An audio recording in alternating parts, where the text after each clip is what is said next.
നമസ്കാരം. രാവിലെ മുതൽ ഭയങ്കര നംനെസ്, എന്താണെന്ന് എനിക്കറിയില്ല. Mind is empty. ഒരുപാട് കാര്യങ്ങൾ ചെയ്തു തീർക്കാനുണ്ട്, ചെയ്യാനുണ്ട്, പ്ലാൻ ചെയ്യാനുണ്ട്. പക്ഷെ ഒന്നും ചെയ്യാൻ പറ്റാതെ സ്റ്റക്കായിട്ട് നിൽക്കുന്ന ഒരവസ്ഥ. അറിയില്ല അതെന്താണെന്ന്.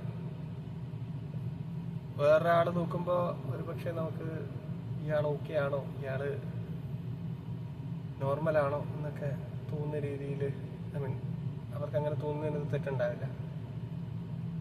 ഒരു വീഡിയോ ചെയ്യണമെന്ന് കുറെ കാലമായിട്ട് ആഗ്രഹിക്കുന്നു. ഇതിനെ പറ്റിയിട്ടല്ല, പൊതുവെ ഞാൻ ചാനലിൽ ചെയ്യാറുള്ളത് സിനിമയാണ്. സിനിമ റിലേറ്റഡ് ആയിട്ടുള്ള ഷോർട്ട് ഫിലിംസിലാണ് ചാനൽ തുടങ്ങിയത്. ഷോർട്ട് ഫിലിംസ് തന്നെ എല്ലാ തവണയും നമുക്ക് ഫിനാൻഷ്യലി വയബിൾ അല്ലാത്തതുകൊണ്ട് അതൊന്ന് സ്റ്റോപ്പ് ചെയ്തു. പിന്നീട് വേറെ ഉള്ള ആളുകളുടെ കണ്ടന്റ് ചെയ്തു, പക്ഷെ അതൊന്നും പ്രോപ്പറായിട്ട് ചാനലിൽ അപ്ഡേറ്റഡ് ആവാറില്ലായിരുന്നു. എനിവേ, സിനിമയെ പറ്റി സംസാരിക്കുന്ന ഒരു വീഡിയോ എന്ന രീതിയിൽ പറയുമ്പോൾ ഞാൻ ഒരുപാട് പ്ലാൻ ചെയ്തു. എന്തിനെ പറ്റി സംസാരിക്കണം, നമുക്ക് അറിവുള്ള പറയുന്നത് മണ്ടത്തരം ആവരുതല്ലോ. ഞാൻ കഴിഞ്ഞ ഡിസംബർ 20 ശ്രീനിവാസൻ, അദ്ദേഹത്തിൻ്റെ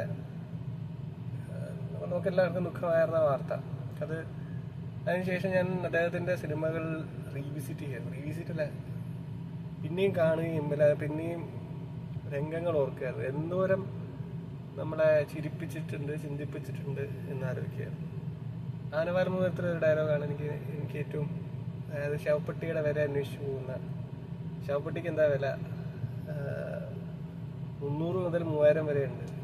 അപ്പോൾ ശ്രീനിവാസന്റെ കഥാപാത്രം ചോദിക്കുന്നത് ഇങ്ങനെയാണെങ്കിൽ സാധാരണക്കാരൻ എങ്ങനെ മരിക്കുന്നതാണ്, വലിയ ബുദ്ധിമുട്ടാണ് എന്ന രീതിയിൽ പറയുന്ന ആ ഡയലോഗ്. അതൊക്കെ ബാക്കി എല്ലാ ഡയലോഗ്സും നമ്മൾ ഒരുപാട് ചർച്ച ചെയ്യപ്പെടുന്നതാണ്, ഇനിയും ചർച്ച ചെയ്യപ്പെടും, ഏത് കാലഘട്ടത്തിലും ചർച്ച ചെയ്യപ്പെടും. ഐശ്വര്യത്തിന്റെ സേരം മുഴങ്ങുന്നു, എന്ത് എന്നുള്ള നടക്കാത്ത ആഗ്രഹം എന്നൊക്കെ പറയുന്നത് വളരെ സർട്ടിൽ. ഇതൊക്കെ ആലോചിക്കുമ്പോൾ തന്നെ ഇപ്പൊ ഞാൻ ആദ്യമേ പറഞ്ഞ നംനെസ് ഉണ്ടല്ലോ, ആ ഒരു എംപ്റ്റിനെസ് ഉണ്ടല്ലോ, അതെനിക്ക് കുറെ ക്ലിയറായി പോകും. അതാണ് സിനിമയുടെ ഒരു ഇൻഫ്ലുവൻസ്. എല്ലാവർക്കും ഉണ്ടാവണമെന്നില്ല. എനിക്ക് സിനിമയിലുള്ളത് ഈ അത്രയും എന്താ പറയാ, ബ്ലഡിൽ അറ്റാച്ച്ഡ് ആയ പോലെയാണ്. ആക്ച്വലി അതിനാണ് കറക്റ്റ് യൂസ് ചെയ്യുന്ന അറിയില്ല. But if you think of some dialogues, some moments or some scenes, it will make you laugh. It makes me laugh, it makes me cry at times. And അതൊന്നും ഒരു കുഴപ്പമാണ് എന്ന് എനിക്ക് തോന്നില്ല. എൻ്റെ ഒരു ഫ്രണ്ട് കുറച്ച് കാലം സിനിമ കണ്ടിട്ട് കരയുന്ന, ഞാൻ സിനിമ കണ്ടാൽ കരയുന്നൊരു വ്യക്തിയാണ് ചില സിനിമകൾ. അപ്പോൾ എന്നെ മോക്ക് ചെയ്തിട്ടുണ്ട്, ആണുങ്ങൾ കരയാൻ പാടില്ല എന്ന് പറഞ്ഞിട്ട്. I feel pity at that, because കരയുക എന്ന് പറയുന്നത് ആൺപെൺ വ്യത്യാസമൊന്നുമില്ല. അവർ കരയുന്നത് അത്രയും മോശം കാര്യവുമല്ല. സോ ഞാൻ ആക്ച്വലി ഒന്ന് ചെയ്തപ്പോൾ നമ്മൾ തന്നെ ഒരു സൊല്യൂഷൻ കണ്ടെത്താൻ പറ്റുമെങ്കിൽ that is really nice. First of all നമ്മളുടെ ആ സിറ്റുവേഷൻ അനലൈസ് ചെയ്യുന്നത് വളരെ നല്ലതാണ്. You understand that situation and then you find solutions to that.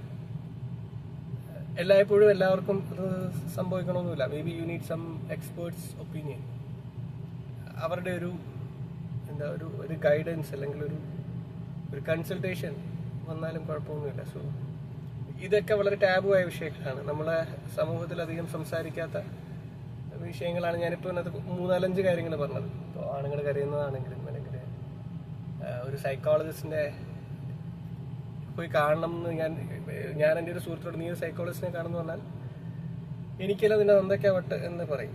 അതാണ് നമ്മുടെ സൊസൈറ്റിയുടെ പ്രശ്നം. അതും വളരെ മോശം കാര്യം എന്നൊക്കെയാണ് ആളുകളുടെ ധാരണ. I really don't agree to that. So when you are down, when you feel empty, just talk to yourself, understand the problem and find solution to it. നമുക്ക് വളരെ ചെറിയ ജീവിതമേ ഉള്ളൂ. ഒരുപാട് കാര്യങ്ങൾ ചെയ്ത് നമ്മൾ ഇവിടുന്ന് പോകുമ്പോൾ we need to put a signature. So yeah, എല്ലാവരും അത് എന്താണ് നമ്മൾ ചെയ്യേണ്ടതെന്നുള്ളത് അനലൈസ് ചെയ്യുക. then do what you feel, what is right, and do that makes you happy. Anyway, ഇടയ്ക്കിടയ്ക്ക് ഇതേപോലത്തെ ഒരു ബന്ധവുമില്ലാത്ത ഭ്രാന്തൻ ചിന്തകളും വീഡിയോസുമായി ഞാൻ ഇടയ്ക്കിടയ്ക്ക് വരുന്നതാണ്. Thanks for watching. ബൈ.